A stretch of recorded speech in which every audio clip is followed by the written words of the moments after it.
Ladies and gentlemen, please welcome U.S. Army veteran and yoga instructor Dan Nevins.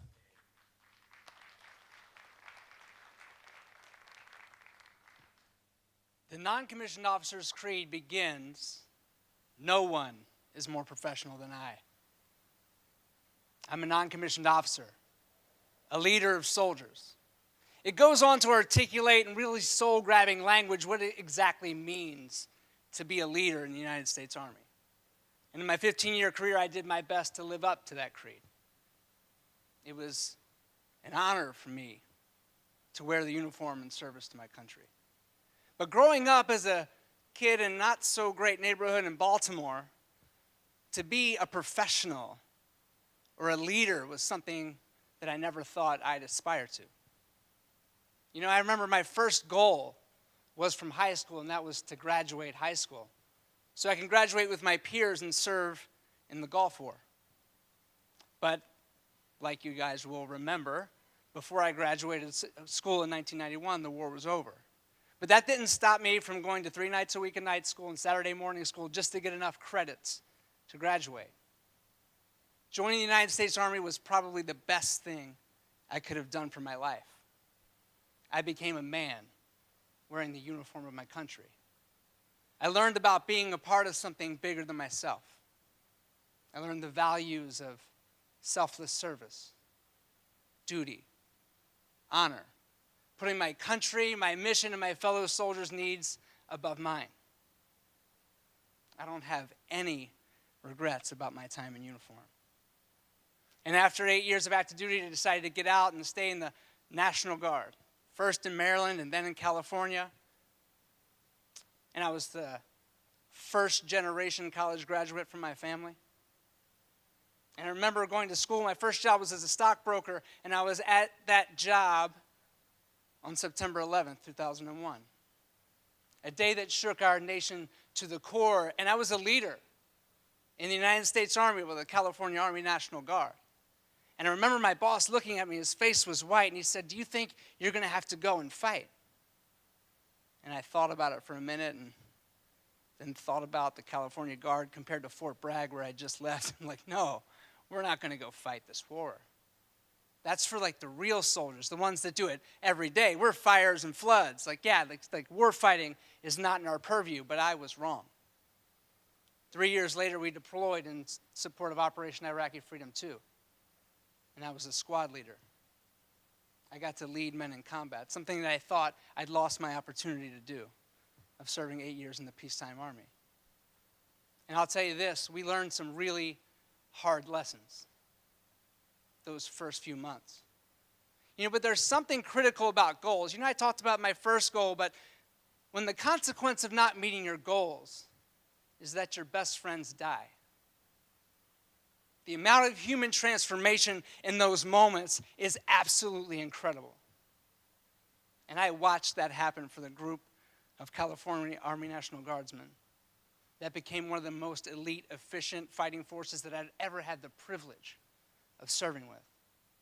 We got to be really good at our jobs. And our operational tempo was insane.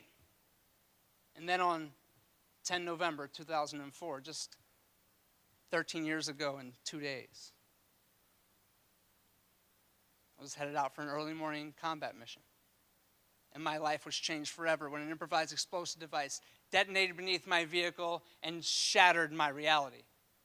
What was supposed to be a 72-hour dismounted counterinsurgent operation became 2 years at Walter Reed Army Medical Center. Over 30 surgeries. I lost both legs below the knee. I lived with a traumatic brain injury. And I lost my very good friend, Sergeant First Class Mike Annalini. And that's who I wear this bracelet for every day. And not so much as a memorial, but as a reminder of two important things. The first is to work hard. If you knew Mike, you'd know if he was here in this room, he wouldn't be the most charismatic guy in the room. He wouldn't be the most talkative guy in the room. He wouldn't be the smartest guy in the room. But if he was in this room, Sergeant First Class Mike Annalini would be the hardest working human being in this room. This bracelet reminds me to work hard. because a goal without hard work is just a wish, and wishes really don't do anything for anyone. And secondly, it's a reminder to live. Not just be alive, but live a life of purpose, of knowing who I want to be, what I'm up to, the type of person I want to be, and actually live that way, whether it's in my job or with my family or just as a human being. This bracelet keeps me on the right track. And now it's the craziest thing I've ever said, that I'm a yoga teacher. Like, I was that guy, I was a big no for yoga. And I learned a lot of statistics in my last decade of being in service to warriors and families. My 7 years at Wounded Warrior Project, an organization that changed and really saved my life. But I got to a dark place, not with the wounds that you can see, but with the wounds that you don't see. And it was a friend of mine offering yoga to me, and I thought she was crazy because I don't have a man bun or own spandex or any of that stuff. But I was at a point where I just submitted and agreed, and the practice of yoga saved my life. I was no longer coping with the invisible wounds of war. I was healing from the invisible wounds of war. And now it is my mission to bring more and more warriors and families and anyone who's lived with trauma to a yoga mat, that hopefully that they'll find the healing that I have. It's been my greatest honor to have served in uniform and to have led other soldiers in combat. But I got to tell you this, I identify still as a veteran, but more as a human being today. And while it's my greatest honor to serve, I think that this is the most important work I've ever been a part of. And while I no longer wear a uniform, I'm still a warrior. I'm still a leader. I'm Dan Nevins, and I'm a United States Army veteran. Thank you.